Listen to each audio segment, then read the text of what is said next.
Dirt Trax is sponsored by Can-Am, the ride says it all. Polaris, the hardest working, smoothest riding off-road vehicles. Hatfield McCoy Trails, where hundreds of miles of off-road adventure await you today. And by Yamaha, the first name in motorsports.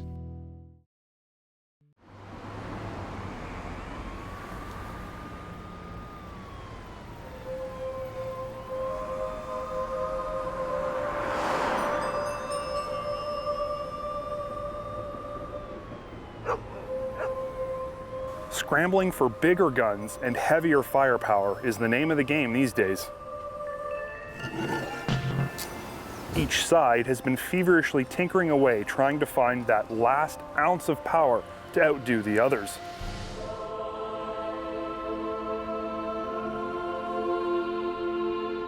Reasonable limits have been brushed aside to make room for what's actually possible. This is the sport side-by-side arms race, and if the victor was chosen only based on the size of their cannon, Can-Am would have already won.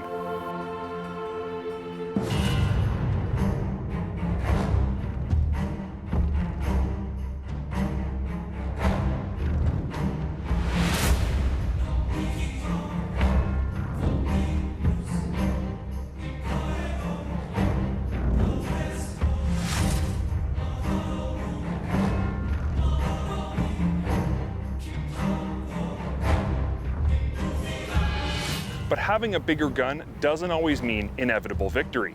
You've got to be able to aim it, fire it, and hit your marks with extreme precision. So the question is the Maverick just a bigger gun, or is it the sport side-by-side endgame?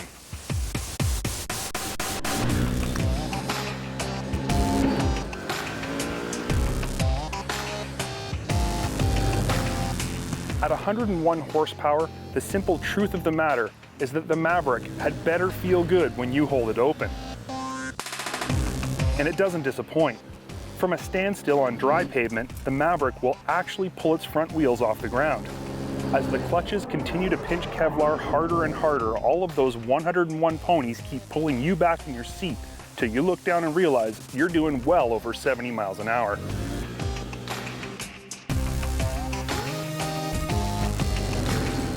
Does this feel a bit unnerving? Heck yes it does.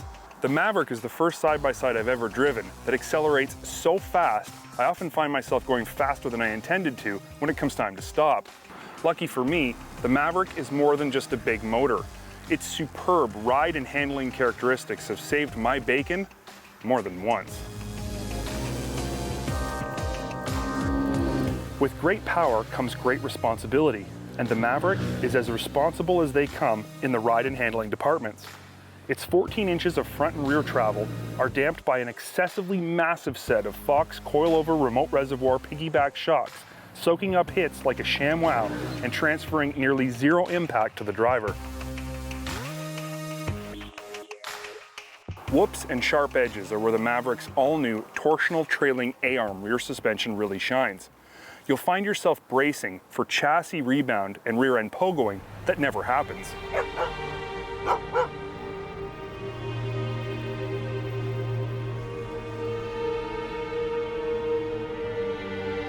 At first glance, the Maverick looks like a big beast of a vehicle. This is largely because it is. It's also one of the most stylistically aggressive side-by-sides we've ever laid eyes on, with sharp, aggressive, angular lines and wide, tall wheel wells and fenders. It's so imposing in stature, it literally dwarfs the Razor XP.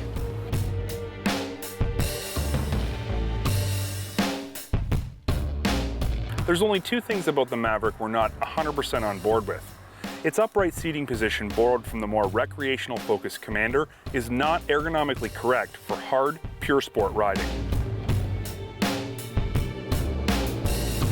The more laid-back kart-style seating found in the Razor and Wildcat allows your whole body to absorb impacts in hard landings. In the Maverick, those impacts are transferred through your butt straight up your back.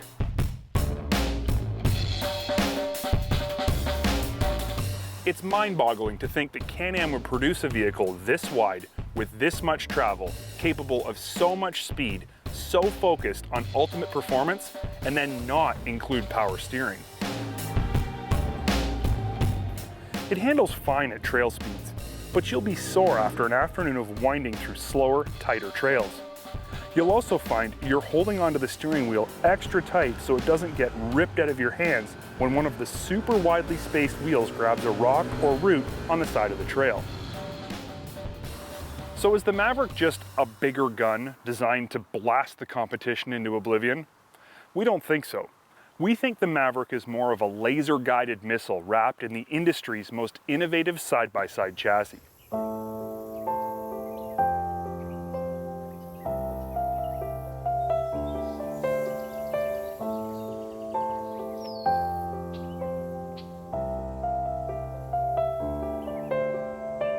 I think it's a mistake to focus too tightly on the Maverick's motor. From its innovative and totally impressive TTA rear suspension, to its aggressive and imposing bodywork, to its high-end list of standard equipment, the Maverick is so much more than just 101 horsepower.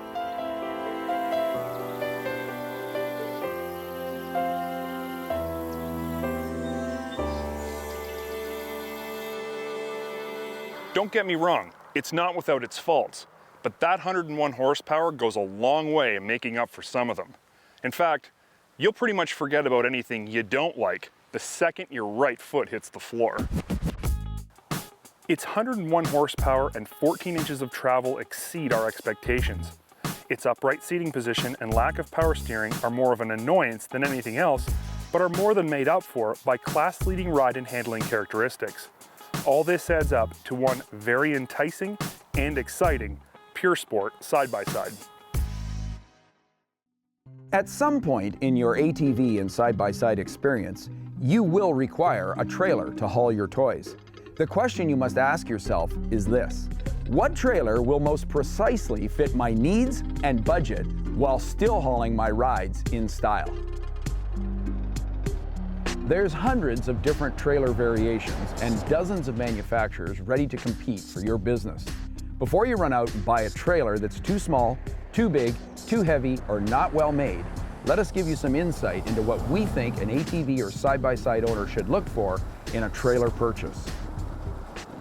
The latest arrival in the off-road industry, namely the side-by-side vehicle, has thrown a twist into the trailering equation. Obviously, you can handle 2 or even 3 ATVs on a trailer that's built to handle their weight. This Model 88 ATV trailer from Triton is a great example of a 2-bed ATV trailer. However, a 2 or 3-bed ATV trailer will not be adequate to haul even one side-by-side. This means you'll need to look at a trailer with a higher weight rating and a significantly larger deck. In fact, you should consider a side-by-side trailer that'll handle more than just one side-by-side. A trailer like this CH22 car hauler is perfect for multiple side-by-sides and multiple ATVs all at once. As with all consumer products, there are top-of-the-line trailers which provide the opportunity to not only transport your ATVs and side-by-sides, but they will provide safe, secure, weatherproof storage. A quality, fully enclosed trailer is where you want to be if security and protection from the elements are important to you. Knowing what you want to do with the trailer should shape your general purchase decision. However, in our opinion, there's more issues to consider before buying a hauler for your toys. An important question to resolve is the material your new trailer should be made from. This can be split into 2 categories: steel and aluminum. Miss this important decision and you're in for trouble. If you haul with a smaller, lighter tow vehicle, or exceptional resale value is important to you, then aluminum makes the most sense. Aluminum trailers, even as small and basic as Triton's ATV 88 and 128, allow their owners to carry more weight or the same weight with less strain on their tow vehicle. Your total load will be lighter with 2 or 3 ATVs on an aluminum trailer versus a steel trailer. Many off-roaders are using smaller trucks and SUVs to carry their rides. Simply put, a lighter tow vehicle will be happier with a lighter trailer. When it comes to fully enclosed cabin trailers, there's an important issue surrounding steel frame construction. It's corrosion. Wherever the aluminum skin and the metal frame are bonded together, the trailer becomes vulnerable to electrochemical dissimilar metal corrosion. This kind of corrosion can turn your new enclosed trailer into a rusty mess in less than 5 years, and it doesn't require road salt to make it happen. This issue should be your single biggest concern when buying a cabin trailer for your toys. Keep in mind, your expectations for a trailer can be seriously undermined if you don't look for quality components. For example, this basic 2-bed ATV trailer or this more elaborate car hauler from Triton all come standard with sealed and shockproof LED lighting systems, integrated tie-downs, and torsion axles with lube hubs. A trailer that's designed specifically for your off-road vehicle needs will exceed your expectations by a large margin compared to a generic utility trailer built simply to carry an arbitrary length-width dimension. This Triton car hauler is not only made to carry side-by-side vehicles, it has a dual ramp system to facilitate easy rear or side loading of ATVs, side-by-sides, or cars up to 5,600 pounds, depending on what and how many vehicles you want to carry. The Dirt Trax crew have a ton of experience with trailers. In fact, we've accumulated many entertaining trailering stories. So many, we might make a feature out of them one day. However, when the dust settles, there's only one trailer that not only meets, but exceeds our expectations every time: Triton.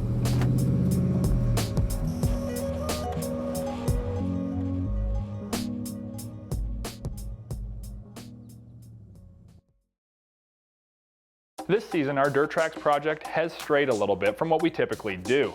Moving from the wild side, we wanted to appeal to a much broader range of riders, and so that's exactly what we're doing. The RZR 570 was our starting vehicle. It's not only a very capable off-road side-by-side, it's priced very reasonably for the average buyer. While we have started with the upgraded version, there are still a few pieces to the puzzle that we wanted to upgrade. To recap, our goal is to use a vehicle that we see everywhere, but also stick to 50 inches wide, so that we can make it places that the 60 and 64-inch wide side-by-sides just can't physically go. Our first install was a set of STI rims and tires. Now, from any other manufacturer, you can't stay 50 inches wide. STI is the only aftermarket wheel and tire company who specifically design a package that will keep you narrow and able to go anywhere an ATV can, with just a little more style. As we alluded to in the last build, we wanted to get in touch with Fox to help us in the suspension department. While the 570 shocks are decent, they do lack a little luster. The stock suspension setup is compliant and capable in most off-road situations, but it does suffer from being a pretty basic steel body snail cam preload adjustable shock that is not serviceable. And with the abuse a side-by-side typically gets, a rebuild every few seasons goes a long ways. Again, I want to stress that we are not going for a monster machine here with reservoir shocks and infinite adjustability.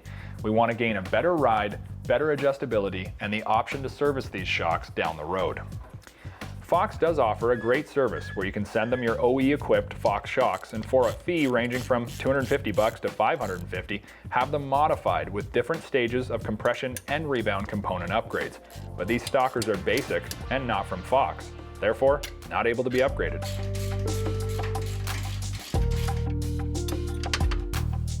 So what's the answer for all of you 2008 to current RZR 570 and 800 people who want to get rid of their stock shocks?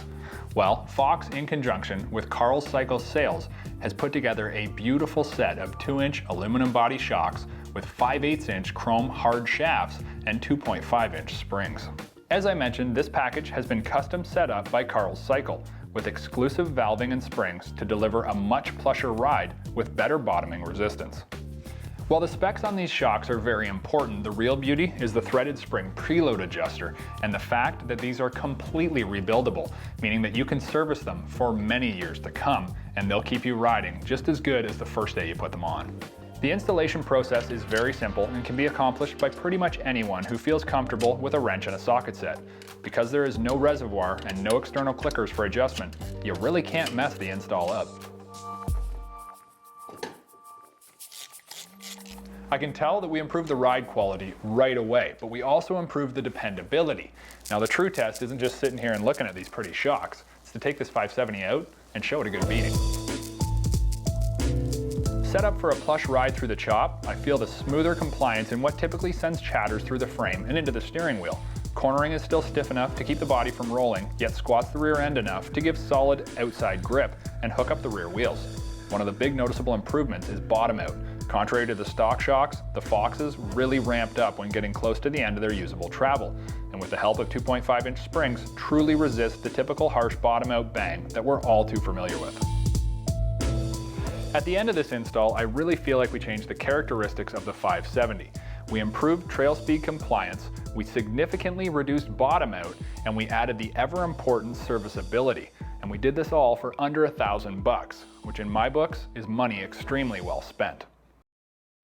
Each year, the manufacturers take us to select locations across North America to show us what's new for next season.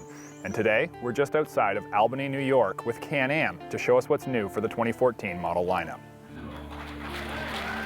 While the release date for the new product was early in June, the actual availability and ride of the new models was much further down the road. And today, I'll be telling you just how impressive the new iron truly is, in particular, the Maverick lineup. Released last year at the Sandsport show in California, the Maverick was one potent piece of equipment on paper, but nobody truly knew just how capable it would be until the media ride later in the fall outside of Las Vegas, Nevada.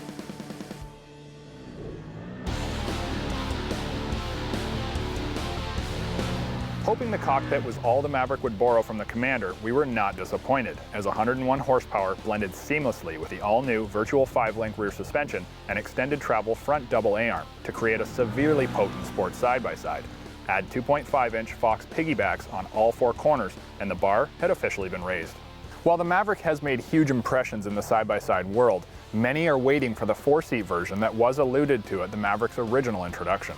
Can-Am wanted to let consumers know the Max was on the way, so a 4-seat version was displayed since the first introduction. However, it has not become available until now, and with the emergence of Arctic Cat's Wildcat 4 and the already popular Polaris RZR XP 4, the time for Maverick to make the jump to a 4-seater could not come soon enough.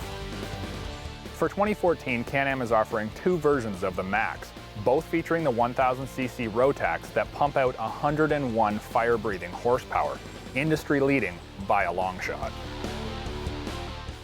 The wheelbase on the Max has been stretched out to 113.8 inches, as compared to the 84.3-inch 2-seater, allowing full-size adults to comfortably sit in the back. With the rear seats raised by 3.5 inches, second-row riders can easily see over the front row, offering better visibility and a more enjoyable ride. While most base model side-by-sides and ATVs lack a lot of features to help drive the sales of the upgraded versions, the Maverick Max deviates from this path quite a bit. At a dry weight of 1,547 pounds, the Maverick Max is heavier than both Arctic and Polaris versions, but offers a significant advantage: class-leading 101 horsepower. Add 2-inch Fox piggyback compression adjustable shocks, 27-inch Maxxis Bighorn 2.0 tires, 12-inch cast aluminum wheels, and TTA virtual 5-link suspension, and the base model, well, doesn't seem so base.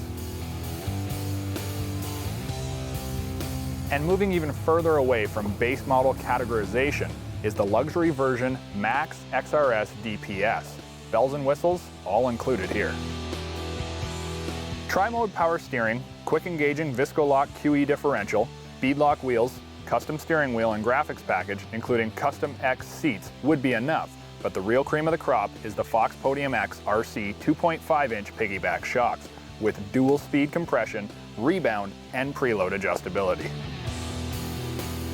With this package, you truly have the best of everything. There is no competition that can offer you what the XRS can. I mean, none.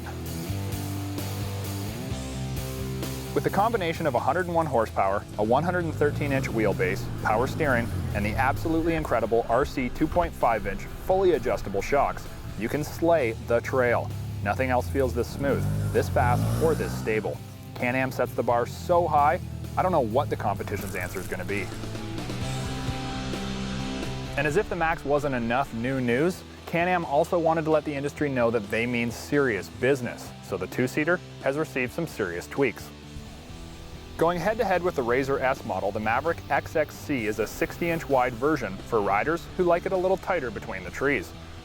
This cross-country version boasts tri-mode power steering, Visco-Lock QE, 2-inch Podium X piggybacks, and the Trick beadlock wheels with X-Package graphics and seat. Hey, maybe less really is more.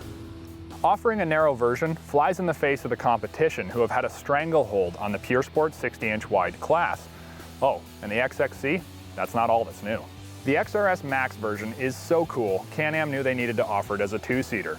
Power steering, QE front diff, graphics, custom X-Package seats, beadlock rims, and Podium X RC 2.5-inch fully adjustable shocks make the RS two-seater so potent you might need a special license to pilot this rocket. While news on the ATV side was less than exciting, for 2014 what's really taking off for Can-Am is the Maverick lineup. With industry-leading horsepower, all new packages, and the best suspension in the business, you're going to be seeing a lot more Can-Am out on the trails. And you know what? I'm going to be behind one of those driver's seats.